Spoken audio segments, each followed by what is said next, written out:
Welcome again to our class on the book of Judges. And tonight we begin with the 14th chapter and the 5th verse. And we're going to be studying about what is probably one of the more famous of all the judges. People know a lot about Samson. And of course, that of which they are most apprised is his great strength. I think, folks, as we study about Samson, we're going to see a little bit different type of revelation concerning him than those that we have previously studied. Now, when we studied the first judges, Othniel and Ehud, and Shamgar, Deborah and Barak, Gideon, came on down to Jephthah, most of that revelation about them was centered upon the overall campaign that they carried out in delivering Israel from the one that happened to be oppressing them at the time. Well, Samson, of course, is focused upon that deliverance as well. But the revelation concerning Samson seems to be more concentrating upon certain episodes and peculiar, distinctive, very unique events that take place in his life. It tells more about those sort of things than simply the campaign that was waged by the Israelites against their enemies. Now, Samson is the last judge of which we read in the book of Judges. As I have counted the judges, I count him number 13. And the last two, Eli and Samuel, of course, are found in 1 Samuel, which we're not going to consider, but we're going to stay with the book of Judges and the period of the Judges. Now, we've read so far about Manoah, his father, and his mother, how the angel has instructed concerning him, and how he was to be a Nazirite. And we read concerning the very distinctive and peculiar obligations that a Nazirite would have to have. And we'll touch upon that a little bit tonight. Now, the first thing that we see about Samson after he has reached maturity, he desires to marry a woman of the Philistines. Now, the Philistines, of course, were the ones that were oppressing the people of Judah at that time. But that's what he wanted, and his parents were very displeased with that. Nonetheless, they consented to go along with it, and they were going down to the land of the Philistines to make arrangements for his marriage, and evidently they did, and they came back home. Well, then they went down for the marriage itself, beginning with verse 5.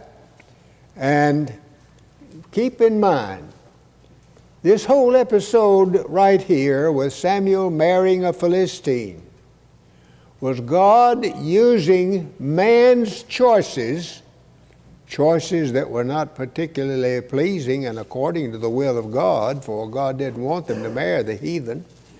But God used man's choices to bring about what God intended to accomplish, which was namely the deliverance of these Israelites from the Philistines. So this is going to put him in contact with the Philistines. He will have an inroad with them if he marries this woman. So he and his parents go down for the marriage. Now, on the way down, Samson does something that's quite startling. A young lion roared against him in verse 5, and what he did tells us something of the nature and the character, the courage, the fearlessness, the strength of Samson. He took that lion and tore him all to pieces. Now, folks, you say what you want. You can't hardly do that with a cat, let alone a lion. But now that shows what kind of man Samson was.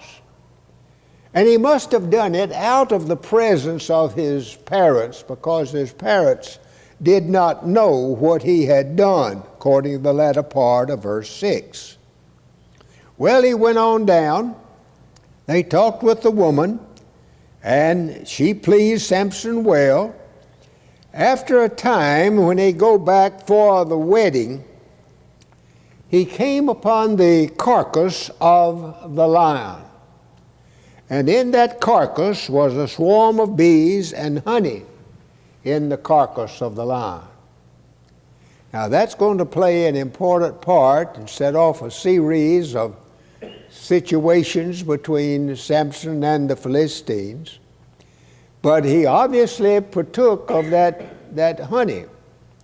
Now I raise this question. Was it not read back in the book of Numbers that a Nazirite was not to touch a dead body? And did he not kill that lion? And in doing so, could he hardly have done it without touching a dead body? And has he not already violated his Nazirite vow? Long before he gets a haircut, but he violates the Nazirite vow by killing that lion, don't you think? I don't want to be too hard on Samson because he's too tough. But nonetheless, I just cannot help but think this shows he did not have respect, real respect, for the vow that he was to keep, or he wouldn't have done some of the things that he did, because he obviously killed a lot of people. And in doing so, he would have touched a dead body many times, would he not? Well, he takes this honey. He goes down, and there's this get-together in verse 10. Samson made there a feast, for so used the young men to do. This was a pre-wedding feast or a celebration during the wedding. And it came to pass, verse 11, when they saw him, they brought 30 companions to be with him. And Samson proposes something. He said, I will put forth a riddle unto you. If you can certainly declare it to me within 7 days of the feast and find it out, then I will give you 30 sheets and 30 changes of garments. But if you cannot declare it unto me, then ye shall give me 30 sheets and 30 changes of garments. And so they accepted the challenge. They said, put forth your riddle. Let me pause right here before we go forward with this riddle. I wonder why Samson did this. Why did Samson pose this rather strange riddle to these Philistines? He had a motive in doing so, I'm sure. And the Bible does not tell us exactly why he did, unless it was to find some sort of confrontation with the Philistines. Don't you think he was sort of looking for a fight? It seems to me that he was. And he wanted to show what he considered to be his superiority over these people. I know something you don't know, and I'm going to tell you, and you can't figure it out, and I'm going to give you a week to figure it out, and after that, you're going to have to pay me off. Well, it's a little bit arrogant on his part, but nonetheless, he put forth a riddle. Now look at verse 14. Out of the eater came forth meat. Out of the strong came forth sweetness. Now, all of us here know what the riddle is because we've already read down many times. In helping the children when I taught them these things, I wanted them to memorize that riddle. And I figured out what possibly would help them to memorize it. You'll notice the word eater and meat. Eat and meat, they rhyme. And then on the other side, strong and sweetness, they both begin with the letter S. Now, you may not want to remember it that way, but what does it mean? Well, obviously, it meant that he got honey out of the carcass of the lion. Well, they didn't know anything about that. And so 3 days passed, and they hadn't made any progress. So they went to Samson's wife, and they said, "Entice thy husband, that he may declare us the riddle, lest we burn thee and thy father's house with fire." Now, you know, that's a terrible threat. They came to her and said, "You find out what this riddle is, or there was going to be death and destruction for her and her family." So she begins to entice Samson, and she said, "Thou dost but hate me. Thou lovest me." This right here just sort of nauseates me, the way she comes at Samson, and he is so gullible, and he just swallows this kind of stuff. And she said, "You hate me, you don't love me, you put forth a riddle unto the children of my people, you haven't even told me." And he said, "I haven't even told my mother and daddy." Well, that shows he seemed to have more respect for his mother and daddy than he did for his wife. He said he hadn't told them what it was. But she wept before him the 7 days.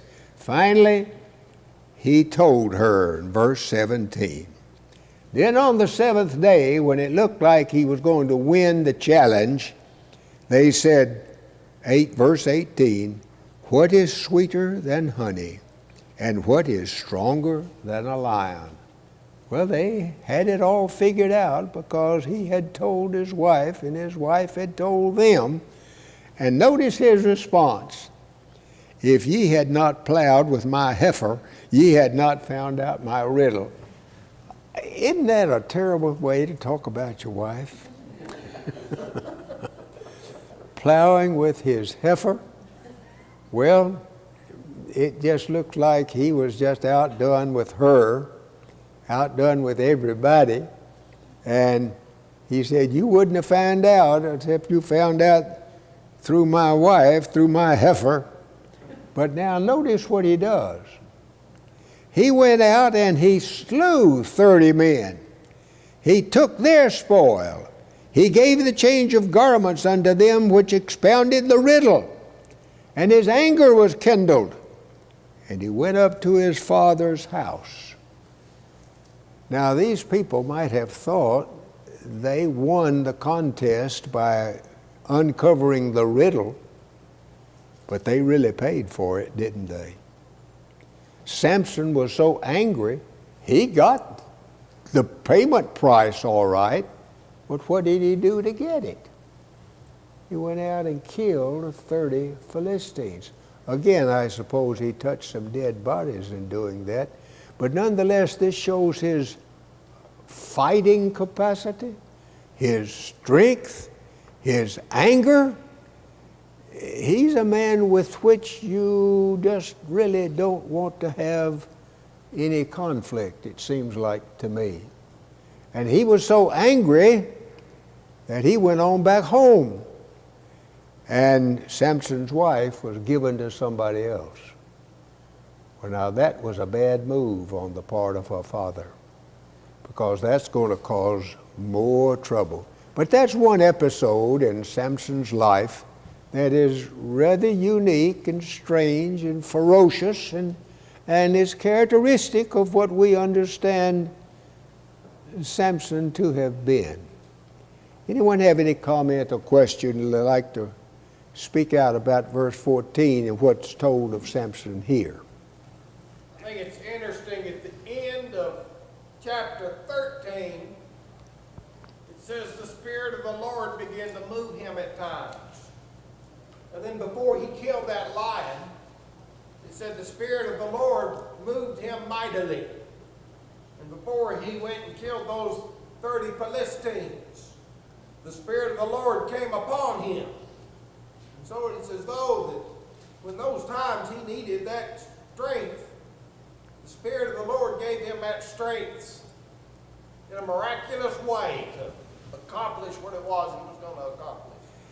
That causes me, he's mentioned, just in case on the tape you can't always hear the comment from the audience, that the Spirit of the Lord, he turned to the Spirit of the Lord every time he did one of these things.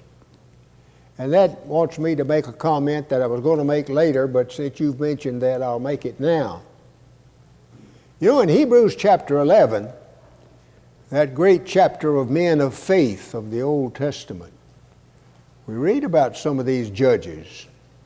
You read about Gideon, and Barak, Jephthah, and Samson. And I've often wondered the behavior and the character of Samson. Wonder why he is included with all of these great and wonderful people of whom we read in Hebrews chapter 11. And I think the comment here tells us why. I think he calls upon God to help him in this. And the Spirit of the Lord comes to him to be able to accomplish what he is accomplishing. Because it's no small feat to kill a lion, and it's no small feat to kill 30 men. It's no small feat to do the things that Samson did. But he was angry after this episode. He went back home. His wife was given to another. But after a while, he decided to go back down to his wife, and it wasn't exactly as he expected to find things. His father said, I thought that thou hast utterly hated her, verse 2 of chapter 15. Therefore I gave her to thy companion. Is not her younger sister fairer than she? Take her, I pray thee, instead of her. That didn't suit Samson.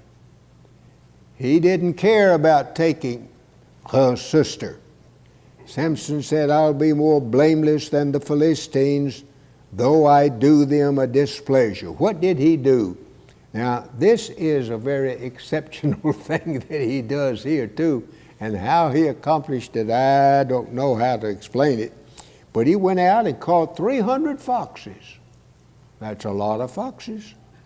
He took firebrands, turned them tail to tail. He tied all that up, put firebrand in the midst of the two tails.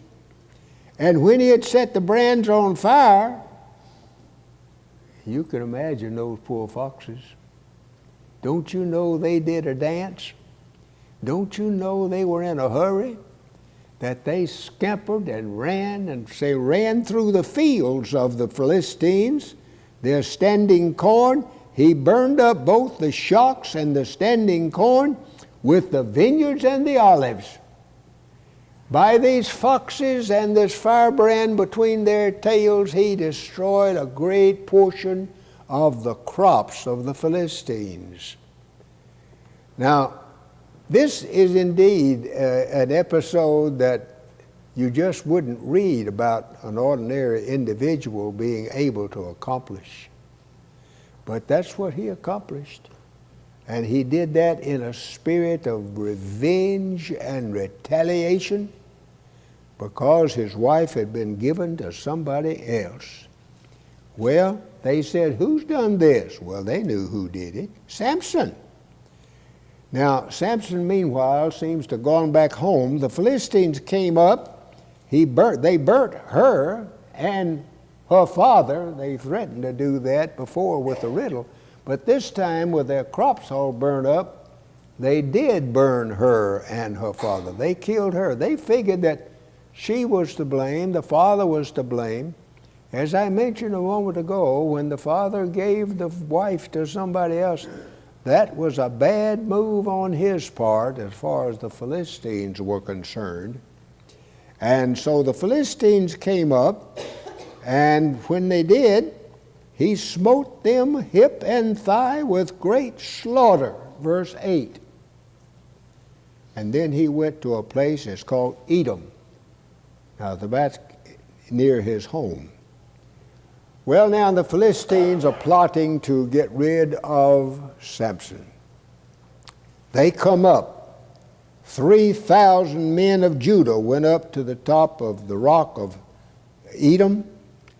The Philistines came up, and the men of Judah said, what are you here for?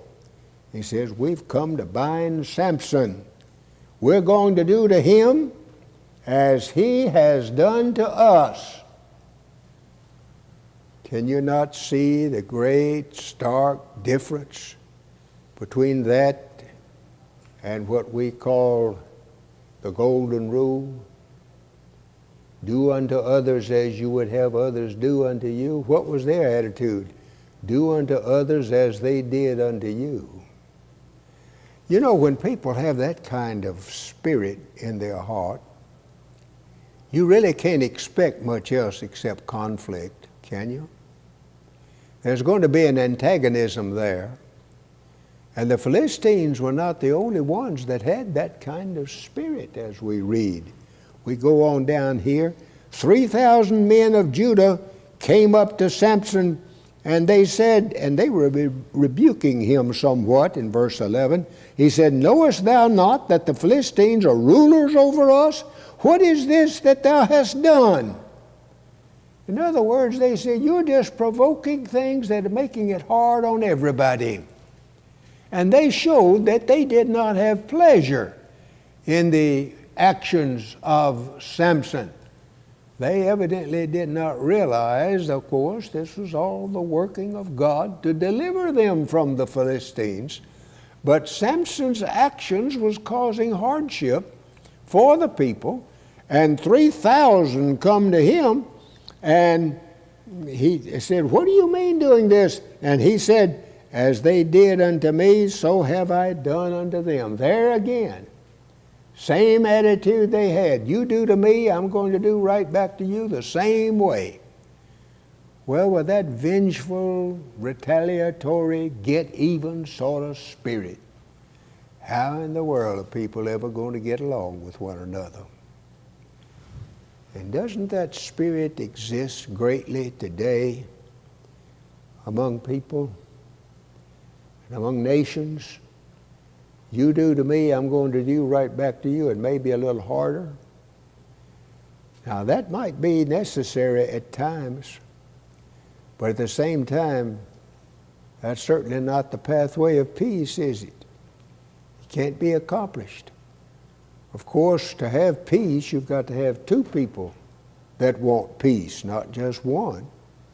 When one wants peace and the other doesn't, and the one that wants peace sort of lays down and becomes a doormat, that makes things all worse. But now the Philistines and Samson, they're trying to do to one another the worst. And so he said, all right, you bind me, and deliver me to the Philistines. Just don't fall upon me yourself. He didn't want his countrymen to fall upon him. So they bound him with two new cords, verse 13.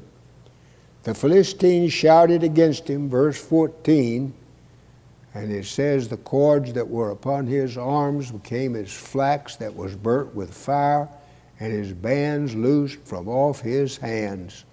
He took a jawbone of an ass, and he slew 1,000 men with it. Samson, how can you accomplish this? Well, he's full of anger. He's great strength. He has no limitations. And he has this evil spirit in his heart to retaliate. And the Philistines just couldn't do anything about it. You put these new cords, you tie a person up with new cords, he can't just break out of it with ease.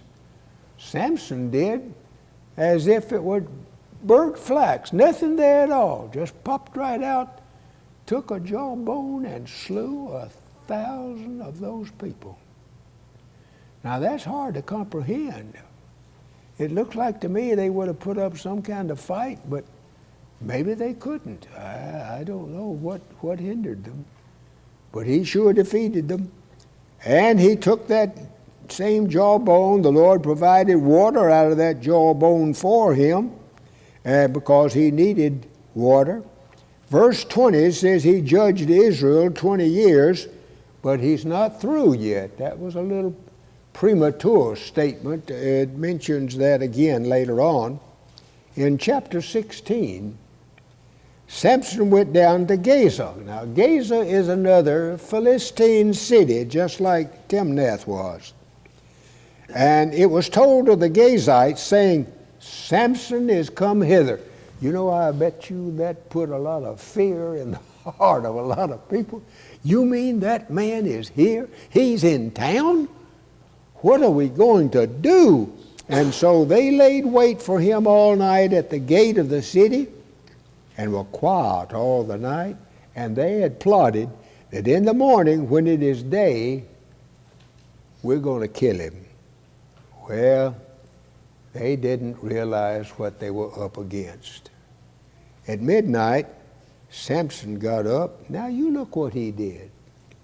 He took the doors of the gate of the city and the two posts, went away with them, bar and all, put them on his shoulders, and carried them up to the top of a hill that's in Hebron. He just went up to the gates, tore them up, walked off with them. Such a massive strength that he is exhibiting in almost everything that he does.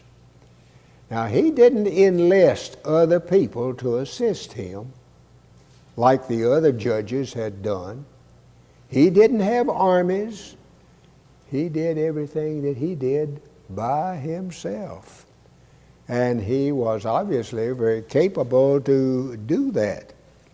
Well, it seems that Samson always had woman trouble.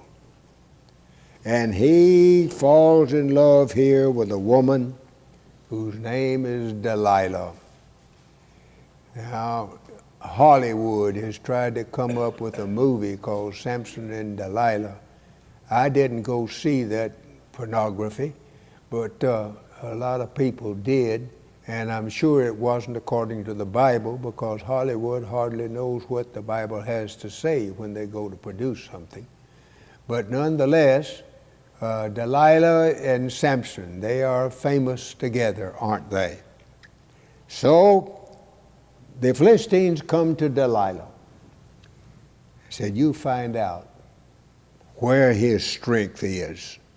If you do, each one of us will give you 1,100 pieces of silver. Now, I don't know whether it would be 1,100 pieces altogether, or that everybody that came was going to give her 1,100 pieces of silver, but whatever, it was going to be a pretty good bribery price. You find out his strength. Well, from here to the next several verses, she tries several different ways. First, Samson told her, you bind me with 7 green withs that were never dried. That'll tie him up. That'll make him helpless. But when the Philistines came, he just broke them like they were nothing. Do you know what the strength of a green withe is? How many of you ever seen, or maybe you have, a weeping willow tree? Any of you have a weeping willow tree in your yard? Next door to my grandmother in Nashville, there was a house that had a weeping willow tree. And you could go over and cut one of those long stream weeping willows, and it was very flexible. You could tie it in knots, but you couldn't break it. And you tie something, we'd tie those things to a wagon and could pull the wagon with them. 7 green withs. Samson just broke them, and the Philistines couldn't take them. The second thing, or Delilah mocked him. Delilah said to him, behold, thou hast mocked me. Samson is so gullible and naive and just, well, I hate to use the word stupid, but he comes close. This woman had tried to find out his strength and deliver him to his enemy, and then comes complaining, you've mocked me. Samson, can't you see what this woman is up to? Well, evidently he didn't. He said, well, you bind me with new ropes. That'll do it. Well, he had been bound with new ropes before by his own people. That didn't work. Go on down to verse 13. He said, now if you'll just weave the 7 locks of my head with the web. Now he's getting closer, isn't he, to the strength that he's going to betray. And she comes in verse 15, and this again is a little bit nauseous. How canst thou say, I love thee, when thine heart is not with me? Well, where's her heart was Samson. Samson, don't you ever see anything clearly? She said, thou hast mocked me these 3 times, and not told me wherein thy great strength lieth. Well, she pressed him daily and urged him, so that his soul was vexed unto death. She just worried him to death. She just nagged him until finally he told her, he said, I'm a Nazarite. And if I be shaven, then my strength will go away from me, and I shall become weak like any other man. Well, she got him to sleep. While he was asleep, they shaved his head. His locks were off. And when the Philistines came, the Philistines, she said, be upon thee. He woke up and said, well, I'll take care of that like I always have. Only this time, the Lord was not with him, and he could not do anything. And what did they do? Verse 21, the Philistines took him, put out his eyes, brought him down to Gaza, and bound him with fetters of brass, and he did grind in the prison house. You know, you've seen the pictures of the mules and the animals and so forth pulling the millstone round and round. Well, they treated him like an animal. They made him to grind to pull the millstone. Poor Samson, this is the low point of his life, is it not? In trying to help the youngsters when I teach this, there are 3 words that I use right here: blind, grind, and bind. That's what they did. They blinded him, they bound him, and then they made him grind. Blind, bind, and grind. That's what they did to Samson. So that's where we see Samson at this point. Well, now we can go just about 2 minutes further. There's a great celebration among the Philistines that came up. And they were going to offer sacrifice to their god Dagon. And notice what they said, verse 23. Our God hath delivered Samson, our enemy, into our hand. Verse 24. Our God hath delivered into our hands our enemy, and the destroyer of our country, which slew many of us. Now here's what Samson had done. He had brought a disgrace upon God. The Philistines were contending now that their god, Dagon, was superior. Dagon had brought Samson down. Samson was supposedly a representative of Jehovah, but now Dagon brought him down. And Samson had brought disgrace upon Jehovah, had he not, by his behavior? Folks, we can do that when we're disobedient to God in our behavior. We can bring shame upon the name of God where it should be our goal and purpose and behavior in life to bring glory to the name of God. But if we behave in an unrighteous fashion, what are people going to think about the God we worship and the Savior that we praise and the Bible that we claim to follow? We need to be careful lest we make the same mistake that Samuel had made, because the things that he had done by telling about his Nazarite vow, and now his hair was gone. Now, let me just bring out quickly, the strength was not in the hair. If that were true, we'd have a lot of strong people walking around today because they look fuzzy-wuzzy, something terrible. But his strength was not there. The strength was from God. but his hair was from the Nazarite vow that he was supposed to be loyal to following. And when he violated that again, why, his strength was taken from him. Now we have this big Philistine feast, the day gone. And they said, bring in Samson. We're going to make sport of him. We'll make fun of him. Another bad decision on the part of the Philistines. And we'll find out about that decision next week.